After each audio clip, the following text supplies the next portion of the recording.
ఈరోజు నేనైతే బనానాతో అయితే స్వీట్ దోశలు అయితే చేసేస్తానండి. టేస్ట్ అయితే చాలా అంటే చాలా బాగుంటుంది. ప్రాసెస్ కూడా చాలా ఈజీగా తక్కువ టైంలో అయితే అయిపోతుంది.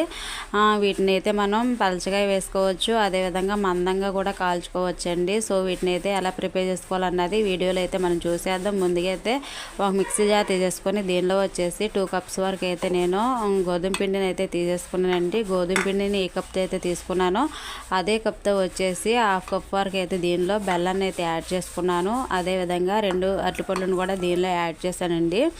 అరటిపళ్ళకి బెల్లానికి ఈక్వల్గా ఉంటుంది, స్వీట్ అయితే కరెక్ట్గా సరిపోతుందండి. సో దీనిలో అదేవిధంగా వచ్చేసి 2 యాలక్కాయలను యాడ్ చేసుకున్నాను.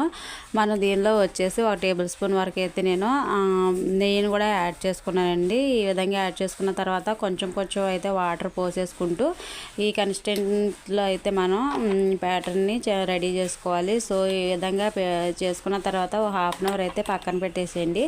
1/2 అవర్ తర్వాత మన దోశల ప్యాన్ అయితే గ్యాస్ పైన పెట్టేసి హీట్ ఎక్కిన తర్వాత గ్యాస్ని అయితే లో టు ఫ్లేమ్లో పెట్టేసుకొని దోశ పోసుకొని దోశ పైన కవర్ చేస్తూ ఒక గిన్నెని అయితే పెట్టేసుకోవాలండి. పెట్టేసుకున్న తర్వాత అది కాలిన తర్వాత దాన్ని రెండో వైపు అయితే టర్న్ చేసుకోవాలి.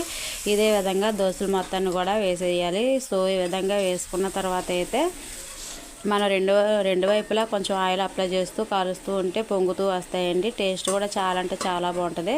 సో మీరు కూడా ఒకసారి అయితే తప్పకుండా ట్రై చేసేయండి. పిల్లలకి ఈవినింగ్ టైంలో స్నాక్స్ లాగా వేయొచ్చు. అందరూ ఇంట్లో పిల్లలు కానీ పెద్దలు కానీ అందరూ ఇష్టంగా తింటారండి. సో వీడియో కానీ నచ్చినట్లయితే తప్పకుండా మీరు కూడా ట్రై చేసి కామెంట్స్లో నాకు తెలియజేయండి. అదేవిధంగా షేర్ చేసి లైక్ చేసి సబ్స్క్రైబ్ చేయడం మాత్రం మర్చిపోవద్దు. బాయ్.